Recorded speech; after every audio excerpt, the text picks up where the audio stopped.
Muling makikipagdialogo ang mga kinatawan ng Metropolitan Naga Water District o MNWD sa Local Water Utilities Administration upang talakayin ang mga pangunahing isyu ng tubig sa Metro Naga. Kabilang sa isasangguni ng MNWD ang matagal nang tinutulak na water rate increase ng MNWD at iba pa. Magkakaroon kami ng meeting with Administrator Moises Salonga kung saan doon na pag-uusapan yung tungkol sa rate increase ng MNWD.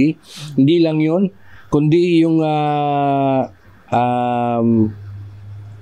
septage treatment facility na kung saan ang MNWD siya lang sa entire Camarines Sur ang merong septage treatment plant na existing. Ayon kay De La Cruz, tagapagsalita ng Metro Naga Water District, ang hakbang ay upang matugunan ang problema pa rin sa supply ng tubig sa lungsod at mga bayan sa probinsya. Itong pag-uusapan tungkol sa rate increase na in-apply ng Water District, ito ay mapupunta para doon sa mga source development and waterline development.